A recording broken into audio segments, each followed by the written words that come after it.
Labis-labis naman po ang pagdadalamhati ng mga kaibigan at kaanak ng babaeng negosyante na namatay matapos sumailalim sa pagpaparetoke. Ang mga kaanak ni Cheryl Saturnino, hindi pa rin po matanggap ang kanyang sinapit. Hindi nga raw sila inabisuhan ng klinik kung saan isinagawa ang procedure na sasailalim sa operasyon ang biktima. Kaugnay po niyan ay makakapanayam naman po natin ang tiyuhin ng biktima na si Dante Anabe. Ginoong Anabe, magandang umaga po sa inyo. Si Connie Season po ito. Magandang umaga po, Ma'am Season, Ma'am Puni.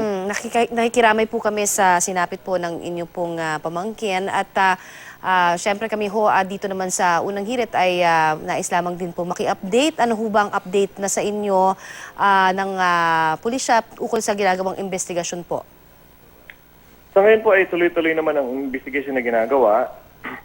At tayo ay nagpapasalamat dito, no? Hinihintay lang po natin kung ano man ang magiging resulta ng autopsy. Pero nabanggit ho kasi na hindi kayo daw naabisuhan ito pong clinic kung saan po nagsagawa ng procedure. Kailan ho kayo eksakto naabisuhan na lamang dito po sa sinapit ng inyong pamangkin? Actually, mga around 4-5 a.m. in the morning, 5 in the morning of March 26. Pero Opo. ano ho ang pinakareklamo ninyo doon sa klinika? Pinakareklamo, wala pa kaming sinasapang reklamo, pero yun nga ang doon kasi bakit sinagawa yung procedure na hindi aware yung mga magulang.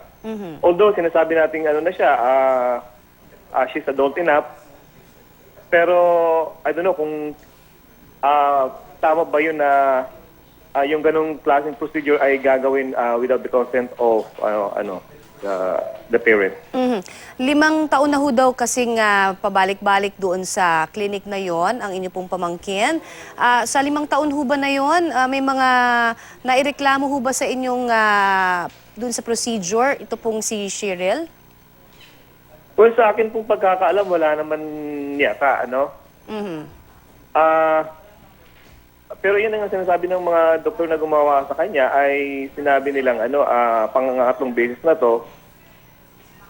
Pero yun nga, wala namang so far na nababanggit yung pamangkin namin, pamangkin ko. Sa ngayon po, meron na ho bang nakikipag-ugnayan sa inyo pong pamilya mula naman po doon sa klinika? Well, in fairness naman sa klinika, nakikipag-cooperate naman po sila.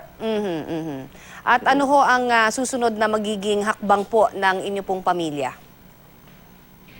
Well, siguro, pagkatapos ito, siguro pag nailibig na itong yung pamangkin ko ay pinag-iisipan namin yung mga legal na hakbang para lang magkaroon ng linaw kung ano ba talaga ang ikinamatay ng aking pamangkin.